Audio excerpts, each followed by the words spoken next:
PSC എന്ന് പറയുന്ന ഈ തട്ടിപ്പ് കേന്ദ്രത്തെ പിരിച്ചുവിട്ടുകൊണ്ട് കഴിഞ്ഞ ഏറ്റവും കുറഞ്ഞത് കഴിഞ്ഞ 10 വർഷക്കാലത്തെ PSCയുടെ നടപടിക്രമങ്ങളെ സംബന്ധിച്ച്, PSCയുടെ പരീക്ഷാ നടത്തിപ്പുകളെ സംബന്ധിച്ച് കേരളത്തിലെ പൊതുസമൂഹത്തിന് ബോധ്യം വരുത്തക്ക രീതിയിൽ നിഷ്പക്ഷമായ ഒരു അന്വേഷണം ഈ സംസ്ഥാനത്ത് അനിവാര്യമായി മാറിയിരിക്കുന്നു. കേരളം ഭരിച്ച 2 മുന്നണികളും വ്യാപകമായ ക്രമക്കേടുകൾക്ക് PSCക്ക് മുന്നിൽ സാക്ഷ്യം വഹിച്ചിട്ടുണ്ട്.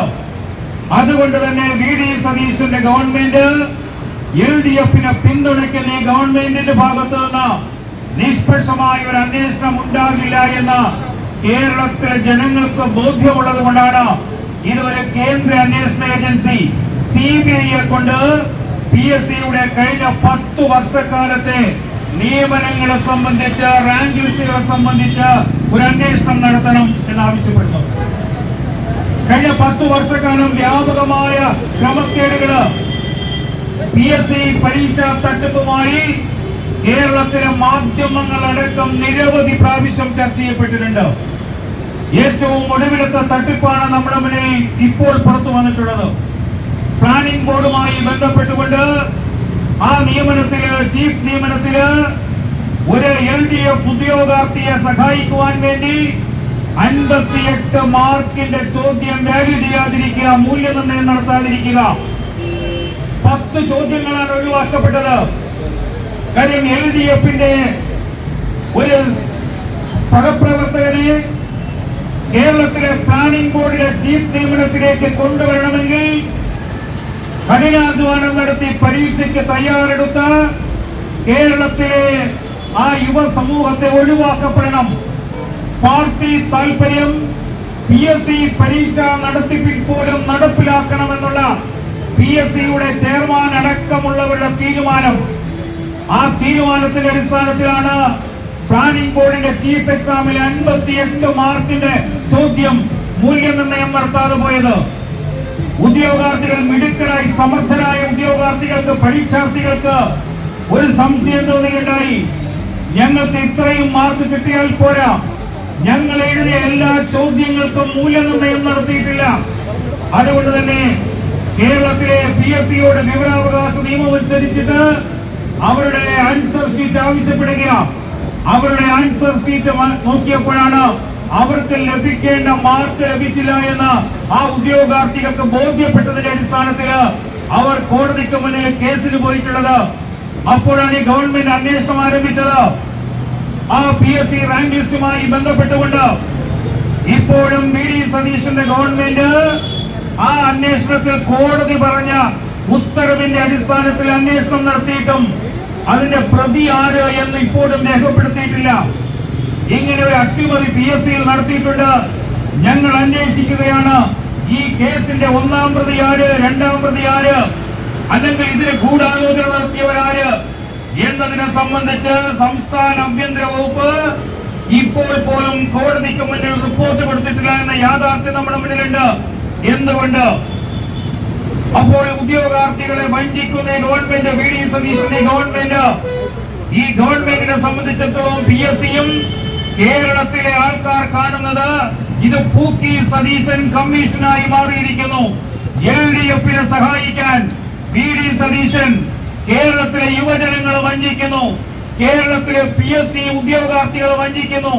ഇതിനൊരു മാറ്റം ഉണ്ടാവണമെന്നാണ് യുവമോർച്ച ഈ സമരത്തിലൂടെ ആവശ്യപ്പെടുന്നത്. കേരളത്തിൽ നിരന്തരമായി PSC നടത്തിയ തട്ടിപ്പ്, ഞാൻ തിരുവനന്തപുരത്ത് നിൽക്കുമ്പോൾ നമുക്കറിയാം, ശിവരഞ്ജിത്ത് എന്ന DYFയുടെ നേതാവ് ഈ സിറ്റിയിൽ ഏറ്റവും അറിയപ്പെടുന്ന ഒരു ക്രിമിനലായിരുന്നു. ആ ക്രിമിനൽ പോലീസ് കോൺസ്റ്റബിൾ പരീക്ഷയിൽ 1-ാം റാങ്കുകാരനാകുന്നു. നൈസാം 2-ാം റാങ്കുകാരൻ. ഇവിടുത്തെ പ്രാദേശിക DYFയുടെ നേതാക്കന്മാരാ. പിണറായിയുടെ കാലഘട്ടത്തിൽ നടത്തിയ PSC പരീക്ഷയാ. ഒരു അടിപിടി കേസിൽ, കുത്തുകേസിൽ അകത്തായപ്പോൾ പോലീസുകാർക്ക് സംശയം, ഇയാൾ എങ്ങനെ PSC കോൺസ്റ്റബിൾ പരീക്ഷയിൽ 1-ാം റാങ്കുകാരനായി? ആ അന്വേഷണം നടത്തിയ അദ്ദേഹത്തിന്റെ വീട് പരിശോധിക്കുമ്പോൾ സർവകലാശാലയുടെ ആൻസർ പേപ്പറുകളും ചോദ്യ പേപ്പറുകളും സീലും അടക്കം ആ ശിവരഞ്ജിത്തിന്റെ വീട്ടിൽ നിന്ന് കണ്ടെടുക്കുകയുണ്ടായി. പിണറായിയുടെ പോലീസ് തുടർന്ന് എന്ത് നടപടിയെടുത്തു ഈ കേസുമായി ബന്ധപ്പെട്ടുകൊണ്ട്? അങ്ങനെ നിരവധി കേസുകളുണ്ട്. കഴിഞ്ഞ LDF ഗവൺമെന്റ് കാലഘട്ടത്തിൽ കേരളത്തിലെ നിയമസഭാ സെക്ഷന്റെ അവസാനം ഇന്നത്തെ മുഖ്യമന്ത്രി അടക്കം ചോദ്യങ്ങൾ ചോദിക്കേണ്ടായി. നിങ്ങൾ എത്ര പിൻവാതിൽ നിയമനം നടത്തിയിട്ടുണ്ട് എന്നതിനെ സംബന്ധിച്ച് ഔദ്യോഗിക കണക്കനുസരിച്ചിട്ട് ഏതാണ്ട് 1.5 ലക്ഷം പേരെ പിണറായി ഗവൺമെന്റ് കാലഘട്ടത്തിൽ പിൻവാതിൽ നിയമനം വിവിധ വകുപ്പുകളിൽ നടത്തിയിട്ടുണ്ട്. നമ്മൾ ആലോചിക്കേണ്ടത് PSCയുടെ റാങ്ക് ലിസ്റ്റ് നിലവിലുള്ളപ്പോഴാണ് പിണറായിയുടെ സർക്കാർ 1.5 ലക്ഷം ആൾക്കാരെ കേരളത്തിലെ യുവജനങ്ങളുടെ താല്പര്യങ്ങളെ ഹനിച്ചുകൊണ്ട് ഏറ്റവും സമർത്ഥരായി പിടിച്ച റാങ്ക് ലിസ്റ്റിൽ ഒന്നാമതായ ആ ഉദ്യോഗാർത്ഥികളെ വഞ്ചിച്ചുകൊണ്ട് 1.5 ലക്ഷം പേരെ പിൻവാതിൽ നിയമനം നടത്തിയത് ഇപ്പോൾ VD സതീശന്റെ ഗവൺമെന്റ് ചെയ്യുന്നത്. ഇതിന് സമാനമായി ആ 1.5 ലക്ഷം പേരിൽ ഏതാണ്ട് 3/4% ആൾക്കാരെ പിരിച്ചുവിട്ടിട്ടുണ്ട്. ഇപ്പോൾ UDF ഗവൺമെന്റ് അവർക്ക് താല്പര്യമുള്ളവരെ പിൻവാതിൽ നിയമനം നടത്തുന്നു. കേരളത്തിലെ PSCയുടെ റാങ്ക് ലിസ്റ്റ് നോക്കുകുത്തിയാകുന്നു. അതുകൊണ്ടാണ് ഞങ്ങൾ പറയുന്നത്, പിണറായി പോയി VD സതീശൻ വന്നു എന്ന് മാത്രമേ ഉള്ളൂ. നിങ്ങളുടെ നയങ്ങളിൽ, നിങ്ങളുടെ ഭരണരംഗങ്ങളിൽ ഒരു മാറ്റവും ഉണ്ടായില്ല. കേരളത്തിലെ ജനങ്ങളെ വഞ്ചിക്കുന്ന തരത്തിലേക്ക് നിങ്ങൾ മാറിയിരിക്കുന്നു. കഴിഞ്ഞ ഒരാഴ്ചയ്ക്ക് മുമ്പ് ഞാനും മനു പ്രസാദും അടക്കമുള്ള യുവമോർച്ചയുടെ നേതാക്കന്മാർ കേരളത്തിലെ സെക്രട്ടേറിയറ്റിന് മുന്നിൽ നടത്തിയ ഒരു സമരം, LD റാങ്ക് ഹോൾഡേഴ്സിന്റെ സമരം, അവിടെ LP റാങ്ക് ഹോൾഡേഴ്സിന്റെ സമരം, അധ്യാപകർ അവർക്ക് നിയമനം കിട്ടാൻ വേണ്ടി റാങ്ക് ലിസ്റ്റിൽ ഒന്നാമതായിട്ടും അവരെ നിയമിക്കുന്നില്ല. ആ നിയമനവുമായി ബന്ധപ്പെട്ടുകൊണ്ട് 37 ദിവസക്കാലം കേരളത്തിലെ സെക്രട്ടേറിയറ്റിന് മുന്നിൽ VD സതീശൻ മുഖ്യമന്ത്രി ആയിരിക്കുന്ന സെക്രട്ടേറിയറ്റിന് മുന്നിൽ ആശാവർക്കർമാരുടെ സമരത്തിന് മുൻപന്തിയിൽ വലിയ പിന്തുണ കൊടുത്ത VD സതീശൻ ഭരിക്കുമ്പോൾ LP റാങ്ക് ലിസ്റ്റിൽപ്പെട്ട ഉദ്യോഗാർത്ഥികളെ നിയമിക്കുന്നില്ല. 37ാമത്തെ ദിവസം ആ സമരത്തിന് ലഭിച്ച പിന്തുണ കണ്ടിട്ടാണ് ആ സമരം ഒത്തുതീർപ്പാക്കാൻ താൽക്കാലികമായി നിയമനം നടത്താമെന്ന് ശ്രീ VD സതീശൻ പറഞ്ഞില്ല. മറിച്ച് ഞങ്ങൾക്ക് പഠിക്കാൻ 45 ദിവസത്തെ സമയം വേണം. റാങ്ക് ലിസ്റ്റ് മുന്നിലുണ്ട്, ഒഴിവുകളുടെ എണ്ണം മുന്നിലുണ്ട്, നിയമിക്കുവാൻ വേണ്ട നടപടി മാത്രമാണ് എടുക്കേണ്ടത്.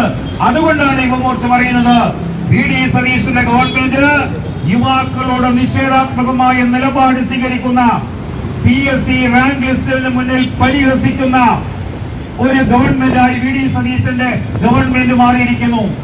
സമീപകാല സംഭവം, നമ്മുടെ കേരളത്തില് PSC നടത്തുന്ന പരീക്ഷകളിൽ ഏറ്റവും കൂടുതൽ ആ യുവജനങ്ങൾ പങ്കെടുക്കുന്നത്, പരീക്ഷാർത്ഥികൾ പങ്കെടുക്കുന്നത് കേരളത്തിലെ LDC പരീക്ഷയിലാണ്. 2025 8 ലക്ഷം ഉദ്യോഗാർത്ഥികളാണ് PSCയുടെ പരീക്ഷയിൽ എഴുതിയത്. നിങ്ങൾ എത്ര പേര് അഡ്രസ് ചെയ്തു? ഔദ്യോഗിക രേഖ അനുസരിച്ച് 1800 പേരെ മാത്രമാണ് 2025 PSC റാങ്ക് ലിസ്റ്റിൽ നിന്ന് നിങ്ങൾ നിയമിച്ചിട്ടുള്ളത്. അതിന് തൊട്ടു മുമ്പ് 2022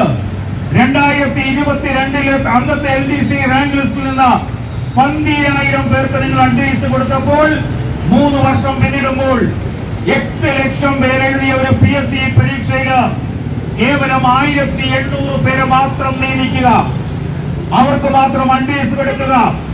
അതുകൊണ്ടാണ് ഇവിടെ സൂചിപ്പിച്ചത്, കേരളത്തിലെ ഓരോ വകുപ്പ് തിരിച്ച് എത്ര ഒഴിവുകളുണ്ട് എന്ന് പരസ്യപ്പെടുത്താൻ VD സതീശന്റെ ഗവൺമെന്റ് തയ്യാറുണ്ടോ?